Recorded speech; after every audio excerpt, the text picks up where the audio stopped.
Buenos días, jóvenes. Los saluda el profesor Jorge Arancibia. Espero que estén muy bien. Vamos a dar inicio a la sesión 17 con el objetivo de analizar el impacto de la actividad humana en los ecosistemas.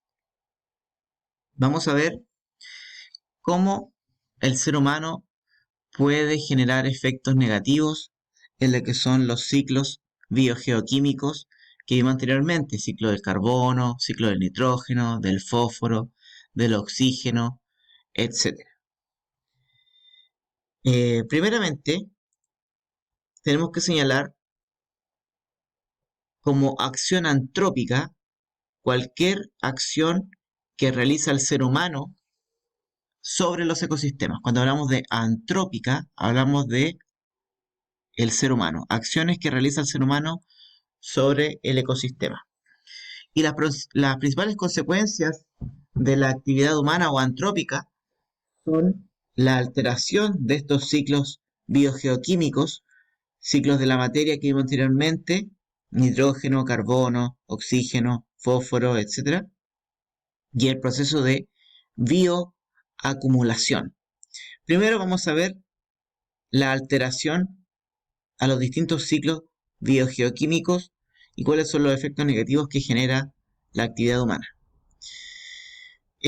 Principalmente, estas alteraciones a los ciclos biogeoquímicos nacen junto con el desarrollo de la sociedad y principalmente con un fuerte boom desde la revolución industrial, por el hecho de que se empezaron a consumir combustibles fósiles y a emitir grandes cantidades de contaminantes tanto a la tierra, al agua y al aire. Y esto debido a que eh, como hubo un aumento en la población humana, hubo que crear mayor cantidad, hubo mayor demanda de alimentos, vestimenta, distintos artículos, viviendas, industria, etc. Obviamente, mayor necesidad de materias primas para poder generar otras, como por ejemplo el petróleo, que nos permite generar el plástico y combustible en general, la madera, el agua, etc. Y otro factor negativo es que el ser humano siempre ha tenido un mal manejo de los recursos, o sea, un manejo poco sustentable de estos recursos naturales. Primero vamos a ver las alteraciones al ciclo del carbono. La utilización de los distintos combustibles fósiles, como el carbón, petróleo y gas natural, sabemos que libera grandes cantidades de este gas contaminante que es el CO2, el dióxido de carbono. Y el medio ambiente no puede procesar tan altas cantidades de estos de este gas. Ya las plantas, por ejemplo, en el total de todas las plantas que existen en el mundo, las cianobacterias y algas, etcétera, no dan abasto para reciclar todo el CO2 que libera las industrias y en general toda la actividad que realiza el ser humano, por lo cual va a quedar siempre un CO2 dando vuelta en el medio ambiente que no puede ser eliminado por ayuda de los productores y la fotosíntesis. ¿Qué consecuencias trae esa acumulación del CO2 en el ambiente? Primeramente, podemos ver que lo que es el océano, en el mar, genera que el agua se vuelva ácida, ¿ya? Y eso es principalmente porque este exceso de CO2 que queda en la atmósfera baja a lo que es el medio marino y este CO2 se convierte en ácido carbónico, H2CO3, lo que acidifica el medio ambiente marino y genera que los seres vivos no puedan vivir, ¿verdad? Y genera contaminación. Otra consecuencia de la alteración al ciclo del carbono, obviamente, es a nivel de la atmósfera lo que es el efecto invernadero. Esta capa de gases que se va haciendo más densa, ¿verdad? E impide que los rayos solares puedan salir lo que aumenta el calentamiento del planeta, como veremos en la próxima sesión. El ciclo del fósforo principalmente altera lo que es el agua principalmente. ¿Por qué? La tala indiscriminada, o sea, el corte de los árboles de manera descontrolada, ¿verdad? Sin tener un manejo de lo que se va cortando, ¿verdad? E ir plantando otros árboles. Y también la erosión de las tierras, producto del exceso del cultivo, del pastoreo de los animales, aceleran lo que es la pérdida del fósforo. Y ese fósforo finalmente llega a los cursos de agua, ya sean aguas subterráneas o los cursos de ríos, lagos, etc. También los detergentes que nosotros liberamos producto de las lavadoras o el mismo Quicks, ¿verdad? Lavalosas, todos los detergentes en general que se utilizan para lavar, llegan por la alcantarilla hasta el océano.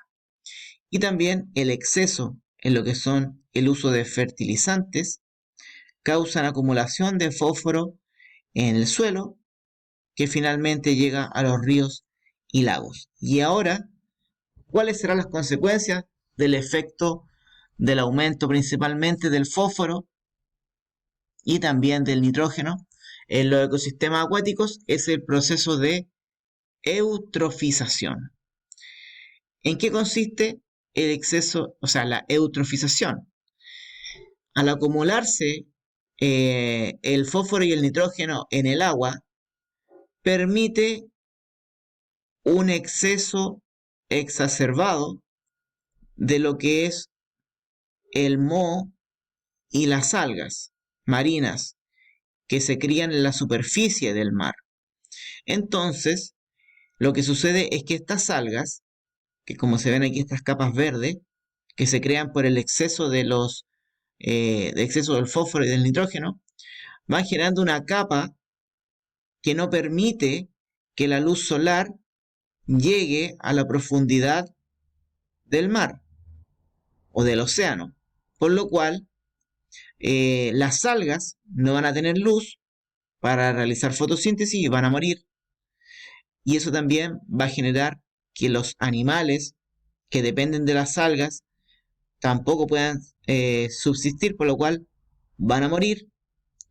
Y a la vez se van a descomponer, pero lentamente, lo que va a acumular desechos tóxicos, se van a liberar toxinas y se va a volver un medio ambiente inhóspito, pobre, que no va a tener vida bajo él, producto de este proceso de eutrofización.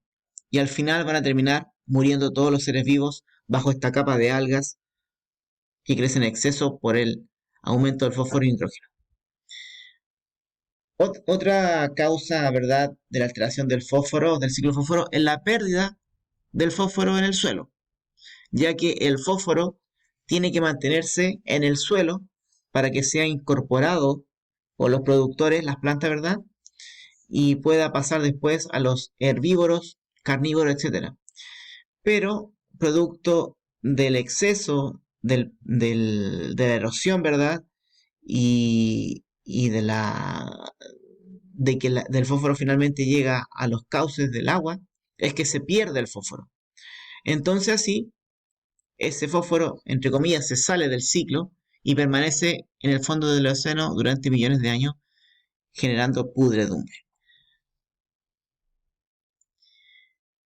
Vamos a ver cómo se altera el ciclo de nitrógeno. También, por otro lado, tenemos que el exceso en el uso de fertilizantes causa que el nitrógeno en exceso también llegue al agua, igual que el fósforo. También la combustión, la quema de los combustibles fósiles, principalmente el petróleo, combustible, etcétera, hacen eh, que el nitrógeno atmosférico se transforme en óxidos de nitrógeno. Y esos óxidos de nitrógeno después van a generar lo que es la lluvia ácida. ¿Qué efectos y consecuencias se genera al alterar el ciclo del nitrógeno? Como vimos anteriormente, la eutrofización. Al igual que el fósforo, el exceso de nitrógeno genera esta capa de algas que no permite que la luz pase al fondo del mar, generando la muerte de todo el ecosistema. El aumento del nitrógeno en la atmósfera genera el smog, aumenta el efecto invernadero, la destrucción de la capa de ozono, que nos ve muy afectado en nuestra zona, y como les dije anteriormente, este nitrógeno se transforma en óxido de nitrógeno. Y ese óxido de nitrógeno es lo que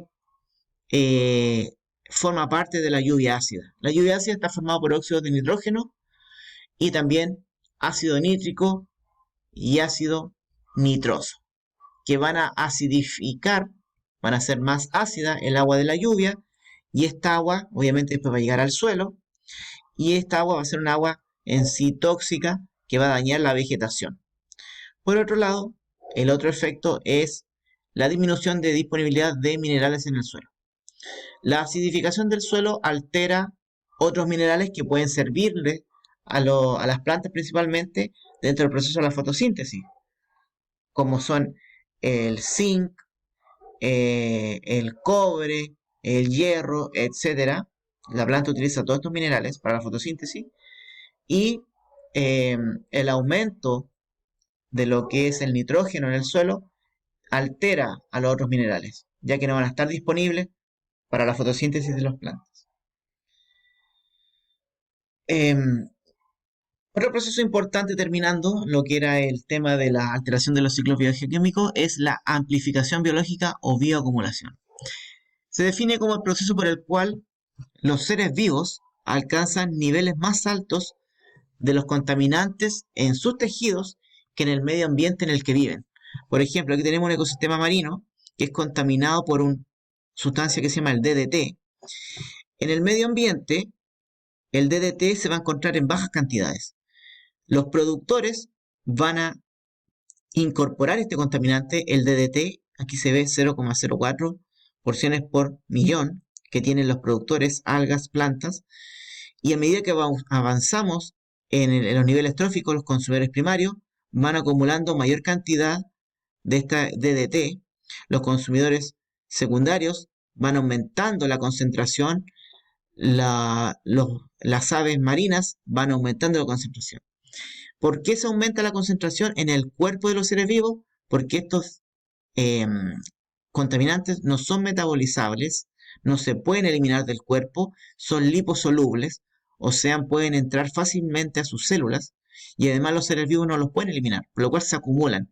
Y a medida que avanzan los niveles tróficos, más altas son las concentraciones del contaminante. ¿Qué sustancias son bioacumulables? ¿Ya?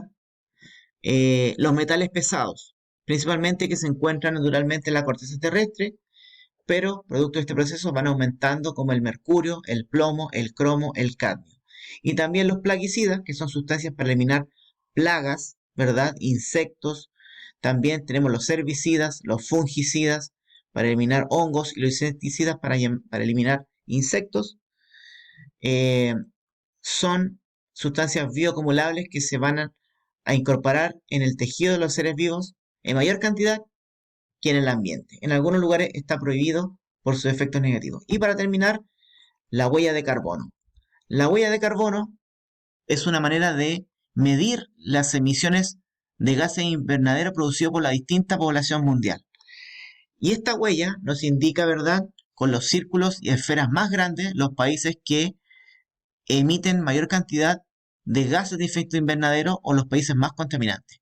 Entre ellos tenemos a China, Estados Unidos, Rusia, Alemania, Japón, India. La huella de carbono también nos permite identificar acciones que aumentan la emisión de los gases de efecto invernadero, producto de la industria, la producción, y también la huella de carbono nos permite gestionar acciones para poder disminuir estos efectos de los distintos países, para poder tener un ambiente más sano y descontaminar lo que es nuestro planeta.